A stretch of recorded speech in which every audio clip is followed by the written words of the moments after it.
Hey everybody, it's Mike here, Treasure Coast Fishing Chronicles. I recorded this fly video earlier today, but for some reason I guess I hit the mute button on my microphone and didn't get a whole lot of sound on there. Went out, tested the fly out, and casting went fun. It was pretty windy today. I wasn't really trying to catch anything. My kids were playing at the park, so I just decided it'd be a good day to throw a fly line around and get some video for you guys. So in the previous video and in the flies I was throwing today, I used a 1/0 owner Gorilla Light, and this is a size 2 Mustad O'Shaughnessy. It's a different kind of hook, a little bit smaller, but also very stout. I use this hook a lot. It's good for like bonefish flies and different kind of smaller flies that I want to tie to get down deeper. Very strong hooks. I like Mustad hooks. They're cheaper. This pack cost me $2.49 for 10 of them, and you know, you can't really go wrong. I use a whole bunch of different kinds of hooks depending on what I'm tying for. Tarpon I sometimes use small hooks, but usually pretty big hooks. This is another good tarpon hook. It's a 4/0 or 4x 1/0 octopus hook from Gamakatsu. It's a little heavier than I like, but I like the heavy hook because it helps me get down in the water column a little bit better. That being said, let's get started. I have a few different materials here. This is, I don't know if you can really get a good vision on it. It's just a crystal flash. It's not super expensive. I think I got these off of Amazon in a giant pack of like 30 different colors. I like the crystal white. It gives good reflective quality. This is Flashaboo. It's like a mint green, and I use this for some counter shading and just extra flash. And then we're going to use some brown and green flash for the back on the counter shading to give us a little more pop to it, a little more contrast. A lot of times, if I'm really trying to make a nice fly, or I'm wanting to sell it, or I'm making a fly custom for somebody else, or I get bored, sometimes I'll throw in some extra like glue on eyes or something like that, but they're really not necessary in my experience. They don't improve the amount of fish you catch. They just make your fly look cooler, and that's an important part of it. I mean, it's fun, it's nice to show off your skills, but honestly, I go through so many flies that I put eyes on them when I want somebody to enjoy the fly because it's a piece of art and not just because it works. All right, that being said, let's get started. I'm using a gray thread today, 140. It's a silk thread, pretty strong. We're going to start off by wrapping the hook shank. I like to wrap back to the midpoint in between the barb and the point of the hook. I don't know if you guys can see it. I'll see if I can zoom in. So I lay my tag end being the tip, down close to the point, and I wrap up to the eye, give it a couple of wraps, get it nice and tight, going back down. What you don't want to do is go past the bend on the shank of the hook. It's not going to hurt anything on this pattern, but just as a good practice, unless you're doing an intentional tie pattern, this is just a Clouser minnow, but unless you're doing a specific type of pattern where you need to go past the tip, like if I'm doing a shrimp, a lot of times I'll tie past the bend and give it a little bit of a downward angle for that tail, so when I'm snatching it I get a little more action out of the hook. But for this one, we want it to track right in the water and go straight. This is marabou chicken feathers, and we're going to find a good one for the tail. So you see how this one kind of curves hard left? That's not really what we're looking for. We're looking for one that fans out pretty straight and nice right in the middle. And sometimes I'll just grab a few of them because they're pretty sparse. This is a older bushel, and we just work with what we have. I don't like wasting them, but it's about time to get some new ones. So this hook is relatively short, and usually I double the length of the shank to get my tail action. Otherwise your tail ends up getting wrapped around the hook and you get a lot of fouling. We're going to go a little bit longer on this one because why not? It's a good video. So let's peel off some of the extra because I like to keep my flies as trim as possible. Streamline them. And a lot of times on this, less is more.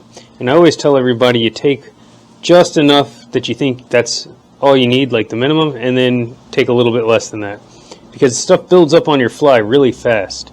And that was one of the first things I learned when I was tying, is that you use up a lot of material when you're learning because it doesn't really take a whole lot. There's certain patterns where you will need it. We're just going to strap that down there. One of the important parts is picking up a nice pair of scissors. These are, who makes these?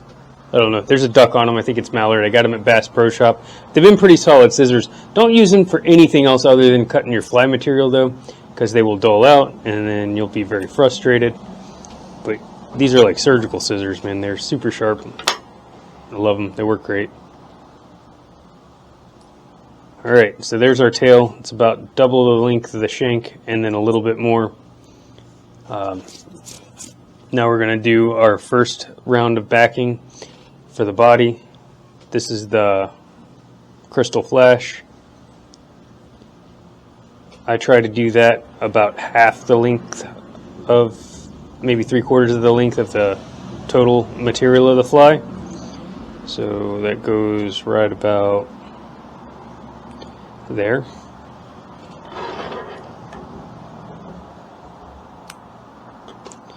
And when I tie this on, I like to tie it in reverse. And it's not super important, and I like to wrap the body of the hook on this, because this is the body, and your body isn't just on top. We're not stacking it. There are some patterns where we'll do a lot of stacking, but not this one.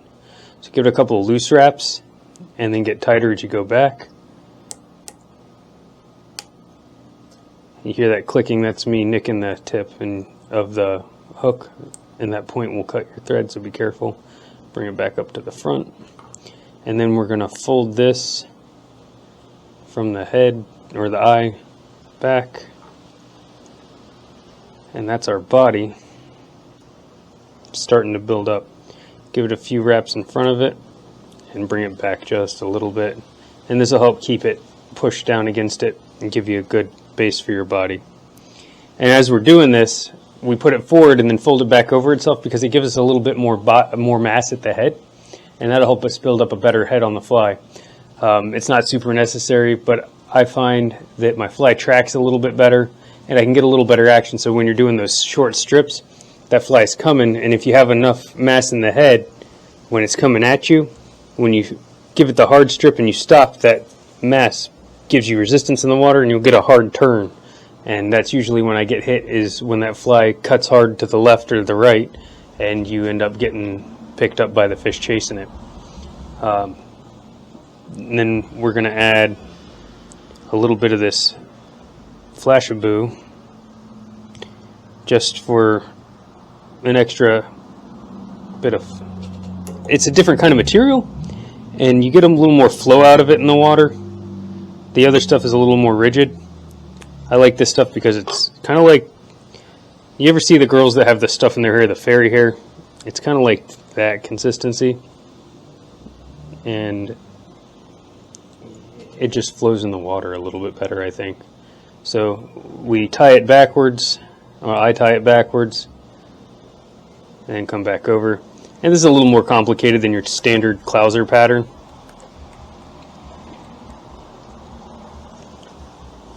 And I'm sure I'm going to catch some flack from some of the old fly tying guys, but this is just what works for me. I've never had any kind of formal lessons. I did take one class, and oddly enough it was on Clouser minnows at Bass Pro Shop. They used to offer classes where I'm at for free, and I was like, hey, why not? But it was Wednesday nights, and I work nights, and some nights I work Wednesday nights, and if I'm not working I usually have my kids. So I got to go to a couple of them. It was fun. If you guys get a chance, I highly recommend it.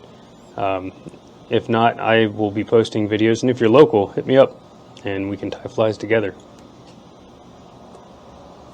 So you're adding in some of that brown just to give a little bit of a counter shade going back from the top. I like the contrast. I feel like it helps your bait just stand out a little bit more and look a little more organic. I mean, you can be creative, but you kind of want to keep a natural presentation on these flies. And I like to add a nice thread head on the tip of that. Alright, so that is just a simple guide fly. Let's do a whip finish. This is a whip finish tool, also by, I want to say it's Mallard, but I'm not 100% sure. I picked all this stuff up at Bass Pro Shop. The fly vise I got on Amazon. You can range anywhere from like $500 down to $20. I've had the $20 ones, they were aluminum. I tied a lot of flies on it and then it broke. This one's probably $115 and I don't even remember the brand, but it's been a good vise. I wish it had a little more retention to it, because this spins pretty easy, but it works. Alright, so you don't want a whole lot of bulk on these flies because it's flying through the air on its own, being carried by a piece of line. It's not the weight of the fly that's getting you out there. But as you can see, it's relatively straight going back, and when that's wet, it'll all stick together nicely and give you a nice presentation in the water. I know this curves down a little bit, but it's really, that's going to give you more action in the water, and this will squiggle around behind it just like a fishtail. Alright guys, well thanks for watching. I'm going to tie one more, so feel free to like and subscribe. I'd really appreciate the support on the channel. If you want to see more fly videos, let me know. I'll do shrimp patterns. I do all flexo crabs. Those usually sell pretty quick. And if you have any questions, drop a comment and I will try to meet up with a bunch of requests. Stay safe, tight lines, and I'll see you out on the water.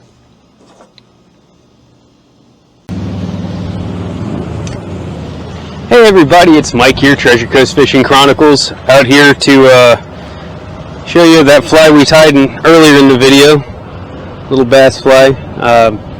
It's a windy day, figured it'd be a good day to do some instructional on casting, and this is the beautiful St. Lucie River, which water looks like old coffee right now, I'm not gonna lie, but this place doesn't hold a lot of fish. The river itself does. This dock, I don't know what it is, it's like fish taboo. The only thing I've ever caught here were tiny mangrove snappers in my cast net, and I got a snook under the bridge down the way a little bit. I think I got lucky, he was just migrating. And then crabs. This is a good place to crab. But quick crash course in throwing a fly. Today it's probably 15-20 mile an hour winds coming out of the southeast, and it's a good time to show you some technical stuff on the flies. So I'm casting in a very restricted area. I have a lot of mangroves behind me on the left, and I can't cast straight out in front of me. I can, but there's a chance I'm going to snag these mangroves. So we're going to do what's called a shadow cast, where I cast sideways across in front of the dock, and then it's great for hitting the shadow lines up when you're fishing the docks. And when I tell you, you catch a snook on a fly rod, you're never going to want to go back to conventional reels again. So this is a roll cast. This will get your line out of the water and get it presented right, and we'll get it picked up, start aerializing lines. So you want to get, get away from me there. You want to get a pretty good D-loop when the wind's up blowing this hard. The tighter that D-loop that you make, the more penetration in the wind you're going to get. That's right guys, you heard it here, a sharper D gets more penetration. So we get it going. Timing is everything. See, that's the downside there. I got my rod back a little too far and I snagged the dock behind me.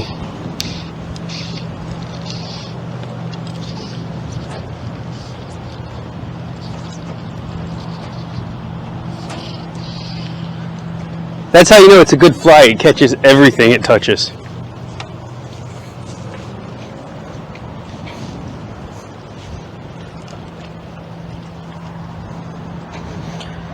So this rod, or the rod I got a while ago, this reel was a gift from Captain John. He was cleaning out his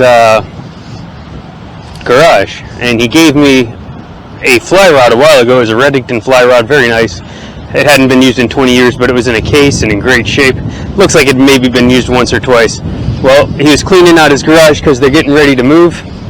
The wind caught that one. I don't know if you guys saw it, but I now have a fly stuck in my back. Let's reel this in and get that out of there. It's not a pleasant feeling by any means. It really makes me wish I had thought ahead and clipped the barbs on these. I do like to smash my barbs down. It's got me, I'll show you. And that one nailed me right there. Didn't go in past the barb, thank God. Because that's a 1/0 owner hook, and they're super sharp, and that barb, if it did get in me, is not coming out. Hold on 1 minute.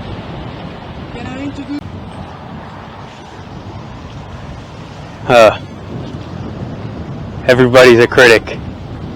So that was a nice gentleman, said he was concerned that I should wave this thing in a circle around my head as opposed to casting back and forth, because there's a chance that it could hit me in the face. Obviously, he did not see that it did not hit me in the face. It stuck me in the back.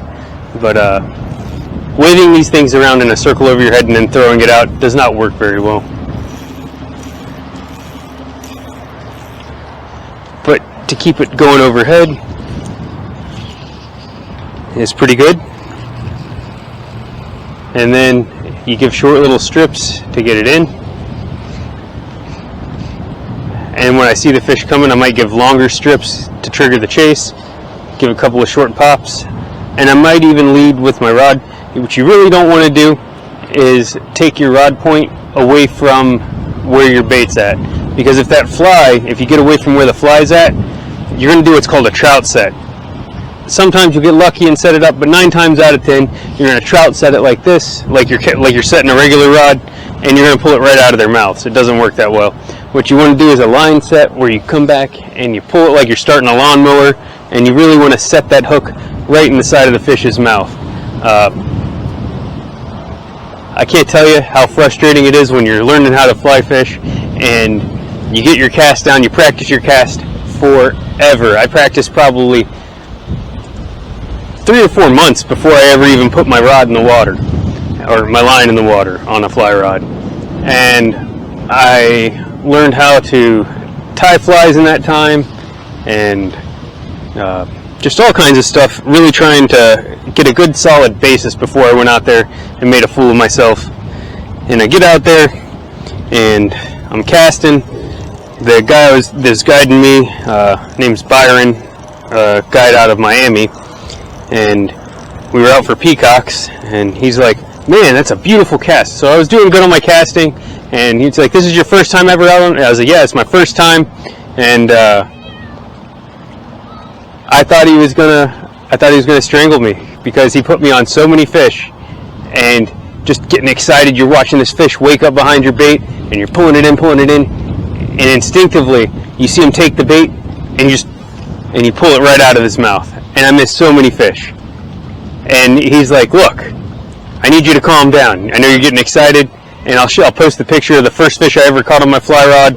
Was a largemouth bass, and he was hanging out with the peacocks. And so I finally got my cast. It was perfect. I nailed it was probably 25-30 yard cast. Got it right up under the edge of a dock, and I pulled this largemouth out from under the dock, watched him stalk my bait, came running up to it, nailed the bait, and I got the perfect set and landed him. And it was on a cheap, I mean, when I say cheap, this is like Temu cheap. It was a cheap rod, and it's a great rod to learn on. And if you can learn on a rod like that, you can really fish anything. The heavier the rod, the harder they are to cast. I've learned. I have a couple of 12-weight rods, so I really want to get out and do some deep sea stuff. Get some pelagic fish on fly.